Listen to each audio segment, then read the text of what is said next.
नमस्कार। आज की कहानी है अकेली।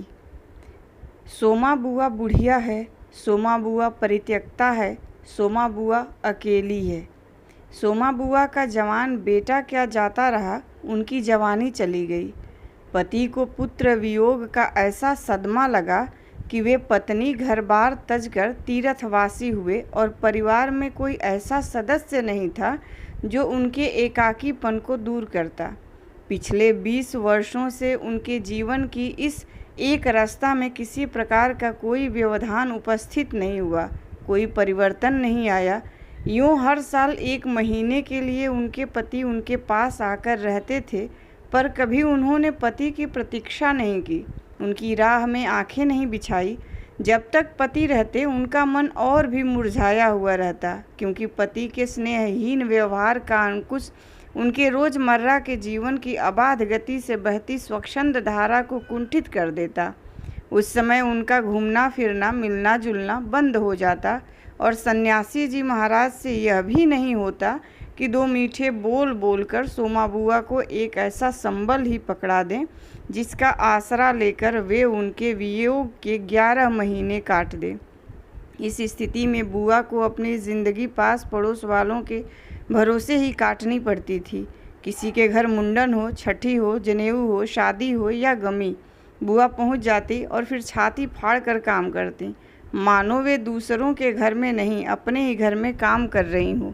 आजकल सोमा बुआ के पति आए हैं और अभी अभी कुछ कहा सुनी होकर चुकी है।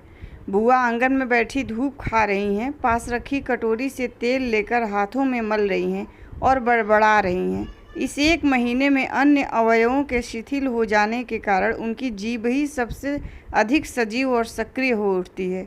तभी हाथ में एक फटी साड़ी और पापड़ लेकर ऊपर से राधा भाभी उतरी। क्या हो गया बुआ, क्यों बड़बड़ा रही हो? फिर सन्यासी जी महाराज ने कुछ कह दिया क्या? अरे मैं कहीं चली जाऊं सो इन्हें नहीं सुहाता। कल चौक वाले किशोरी लाल के बेटे का मुंडन था, सारी बिरादरी की न्योता था। मैं तो जानती थी कि ये पैसे का गरूर है कि मुंडन पर सारी बिरादरी को न्योता है, पर काम उन नई नवेली बहुओं से संभलेगा नहीं, सो जल्दी ही चली गई। हुआ भी वही, और सरक कर बुआ ने राधा के हाथ से पापड़ लेकर सुखाने शुरू कर दिए। एक काम गत से नहीं हो रहा था। अब घर में कोई बड़ा बूढ़ा हो तो बतावे, या कभी किया हो तो जाने।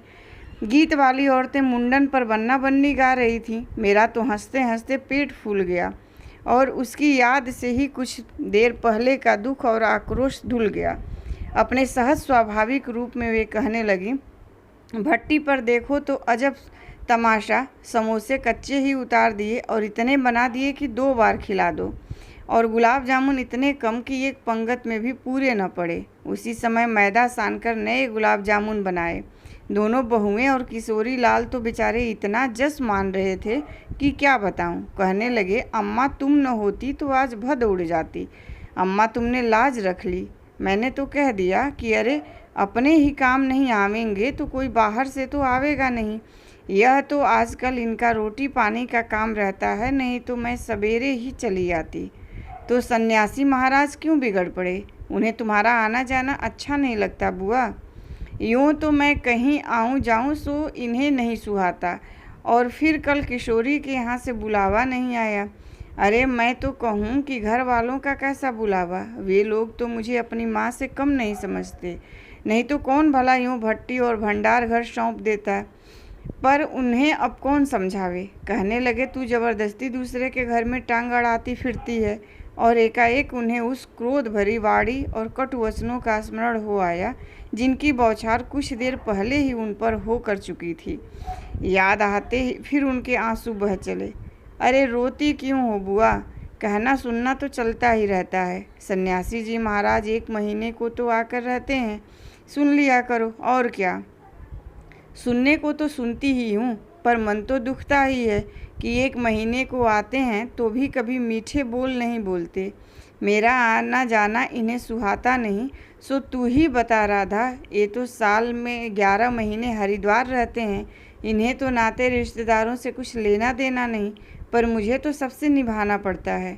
मैं भी सबसे तोड़ ताड़ कर बैठ जाऊं तो कैसे चलेगा? मैं तो इनसे कहती हूँ कि जब पल्ला पकड़ा है तो अंत समय में भी साथ रखो। सो तो इनसे होता नहीं। सारा धर्म कर्म यही लूटेंगे, सारा जस यही बटोरेंगे और मैं अकेली पड़ी पड़ी यहाँ इनके नाम को रोया करूँ। उस पर से कहीं आऊँ जाऊँ तो वह भी इनसे बर्दाश्त नहीं होता। और बुआ फूट फूट कर रो पड़ी। राधा ने आश्वासन देते हुए कहा, रो नहीं बुआ, अरे वे तो इसलिए नाराज़ हुए कि बिना बुलाए तुम चली गईं। बेचारे इतने हंगामे में बुलाना भूल गए तो मैं भी मान करके बैठ जाती, फिर घर वालों का कैसा बुलाना। मैं तो अपनेपन की बात जानती हूँ। कोई प्रेम नहीं रखे तो 10 बुलावे पर नहीं जाऊँ, और प्रेम रखे तो बिना बुलाए भी सिर के बल जाऊँ। मेरा अपना हरखू होता और उसके घर काम होता तो क्या मैं बुलावे के भरोसे बैठी रहती। मेरे लिए जैसा हरखू है वैसा किशोरी लाल। आज हरखू नहीं है, इसी से दूसरों को देख देख कर मन भरमाती रहती हूँ। और वे हिचकियाँ लेने लगी। सूखे पापड़ों को बटोरते बटोरते स्वर को भरसक कोमल बनाकर राधा ने कहा, तुम भी बुआ बात को कहाँ से कहाँ ले गई। लो अब चुप हो, पापड़ भून कर लाती हूँ, खाकर बताना कैसा है। और वह साड़ी समेटकर ऊपर चढ़ गई। कोई सप्ताह भर बाद बुआ बड़े प्रसन्न मन से आईं और सन्यासी जी से बोली, सुनते हो, देवर जी के ससुराल वालों की किसी लड़की का संबंध भागीरथी जी के यहाँ हुआ है। वे सब लोग यहीं आकर ब्याह कर रहे हैं। देवर जी के बाद तो उन लोगों से कोई संबंध ही नहीं रहा, फिर भी हैं समधी ही। वे तो तुमको भी बुलाए बिना नहीं मानेंगे। समधी को आखिर कैसे छोड़ सकते हैं। और बुआ पुलकित होकर हंस पड़ी। सन्यासी जी की मौन उपेक्षा से उनके मन को ठेस तो पहुंची, फिर भी वे प्रसन्न थीं। इधर उधर जाकर वे इस विवाह की प्रगति की खबरें लातीं। आखिर एक दिन वे यह भी सुन आईं कि उनके समधी यहाँ आ गए। जोर शोर से तैयारियां हो रही हैं। सारी बिरादरी को दावत दी जाएगी, खूब रौनक होने वाली है। दोनों ही पैसे वाले ठहरे। क्या जाने हमारे घर तो बुलावा आएगा या नहीं। देवर जी को मरे 25 बरस हो गए, उसके बाद से तो कोई संबंध ही नहीं रखा। रखे भी कौन, यह काम तो मर्दों का होता है। मैं तो मर्द वाली होकर भी बेमर्द की हूँ। और एक ठंडी सांस उनके दिल से निकल गई। अरे वाह बुआ, तुम्हारा नाम कैसे नहीं हो सकता। तुम तो समधिन ठहरी। संबंध में न रहे कोई रिश्ता थोड़े ही टूट जाता है। दाल पीसती हुई घर की बड़ी बहू बोली। है बुआ, नाम है, मैं तो सारी लिस्ट देख कर आई हूँ। विधवा ननद बोली। बैठे ही बैठे एकदम आगे सरक कर बुआ ने बड़े उत्साह से पूछा, तू अपनी आँखों से देख कर आई है नाम? नाम तो होना ही चाहिए, पर मैंने सोचा कि क्या जाने आजकल की फैशन में पुराने संबंधियों को बुलाना हो न हो। और बुआ बिना 2 पल भी रुके वहाँ से चली पड़ी। अपने घर जाकर सीधे राधा भाभी के कमरे में चढ़ी। क्यों री राधा, तू तो जानती है कि नए फैशन में लड़की की शादी में क्या दिया जावे है। समधियों का मामला ठहरा, सो भी पैसे वाले। खाली हाथ जाऊंगी तो अच्छा नहीं लगेगा। मैं तो पुराने ज़माने की ठहरी, तू ही बता दे क्या दूं। अब कुछ बनने का समय तो रहा नहीं, 2 दिन बाकी हैं, सो कुछ बना बनाया ही खरीद लाना। क्या देना चाहती हो अम्मा, जेवर, कपड़ा या श्रृंगारदान या कोई और चांदी की चीज़ें? मैं तो कुछ भी नहीं समझूँ री। जो कुछ पास है तुझे लाकर दे देती हूँ, जो तू ठीक समझे ले आना। बस भद्द नहीं उड़नी चाहिए। अच्छा देखूँ पहले कि रुपए कितने हैं। और वे डगमगाते कदमों से नीचे आईं। 2-3 कपड़ों की गठरियाँ हटाकर एक छोटा सा बॉक्स निकला। बड़े जतन से उसे खोला। उसमें 7 रुपये, कुछ रेजगारी पड़ी थी और एक अंगूठी। बुआ का अनुमान था कि रुपये कुछ ज़्यादा होंगे, पर जब 7 ही रुपये निकले तो सोच में पड़ गई। रईस समधियों के घर में इतने से रुपयों से तो बिंदी भी नहीं लगेगी। उनकी नज़र अंगूठी पर गई। यह उनके मृत पुत्र की एकमात्र निशानी उनके पास रह गई थी। बड़े बड़े आर्थिक संकटों के समय भी वे उस अंगूठी का मोह नहीं छोड़ सकी थीं। आज भी एक बार उसे उठाते समय उनका दिल धड़क गया। फिर भी उन्होंने 5 रुपये और वह अंगूठी आंचल में बांध ली, बक्स को बंद किया और फिर ऊपर को चली। पर इस बार उनके मन का उत्साह कुछ ठंडा पड़ गया था और पैरों की गति शिथिल। राधा के पास जाकर बोली, रुपये तो नहीं निकले बहू, आए भी कहाँ से? मेरे कौन कमाने वाला बैठा है?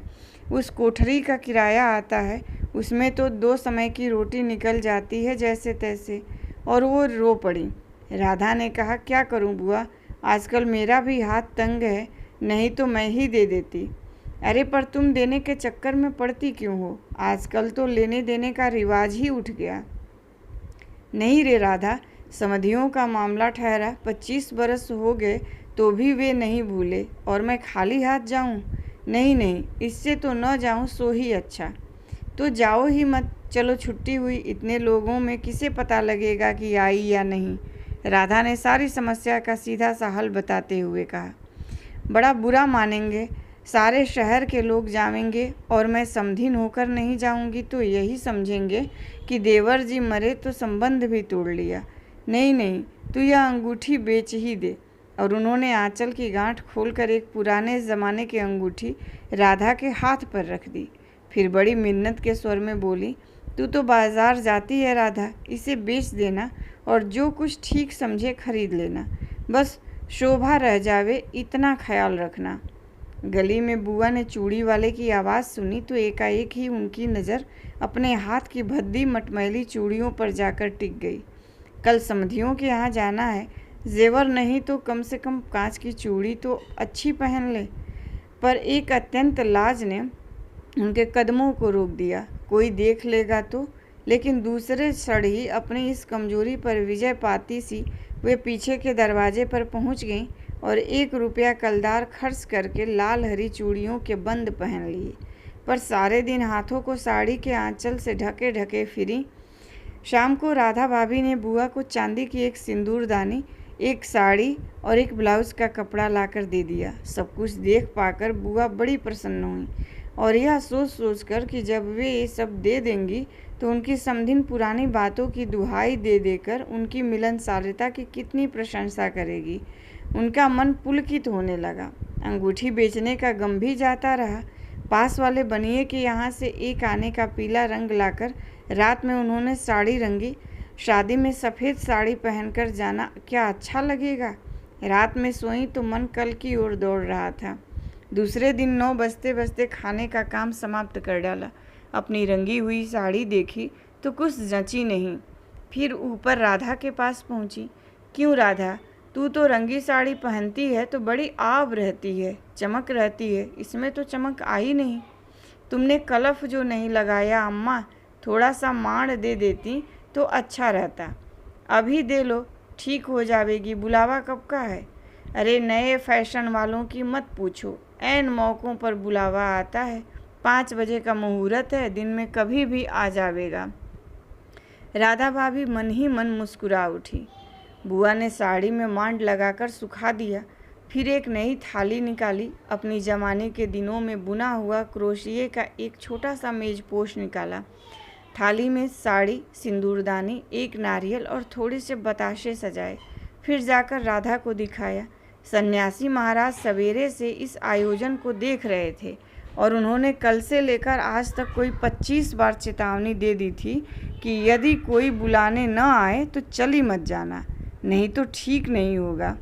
हर बार बुआ ने बड़े ही विश्वास के साथ कहा, मुझे क्या बावली समझ रखा है जो बिन बुलाए चली जाऊंगी। अरे वह पड़ोस वालों की नंदा अपनी आंखों से बुलावे की लिस्ट में नाम देख कर आई है और बुलाएंगे क्यों नहीं। शहर वालों को बुलाएंगे और समधियों को नहीं बुलाएंगे क्या। 3 बजे के करीब बुआ को अनमने भाव से छत पर इधर उधर घूमते देख राधा भाभी ने आवाज़ लगाई, गई नहीं बुआ? एकाएक चौंकते हुए बुआ ने पूछा, कितने बज गए राधा? क्या कहा? 3? सर्दी में तो दिन का पता नहीं लगता। बजे 3 ही हैं और धूप सारी छत पर से ऐसे सिमट गई मानो शाम हो गई। फिर एकाएक जैसे ख्याल आया कि यह तो भाभी के प्रश्न का उत्तर नहीं हुआ। ज़रा ठंडे स्वर में बोली, मुहूर्त तो 5 बजे का है, जाऊंगी तो 4 तक जाऊंगी, अभी तो 3 ही बजे हैं। बड़ी सावधानी से उन्होंने स्वर में लापरवाही का पुट दिया। बुआ छत पर से गली में नज़र फैलाए खड़ी थीं। उनके पीछे ही रस्सी पर धोती फैली हुई थी जिसमें कलफ लगा था और अबरक छिड़का हुआ था। अबरक के बिखरे हुए कड़ रह रहकर धूप में चमक जाते थे। ठीक वैसे ही जैसे किसी को भी गली में घुसता देख बुआ का चेहरा चमक उठता था। 7 बजे के धुंधलके में राधा ने ऊपर से देखा तो छत की दीवार से सटी गली की ओर मुंह किए एक छाया मूर्ति दिखाई दी। उसका मन भर आया।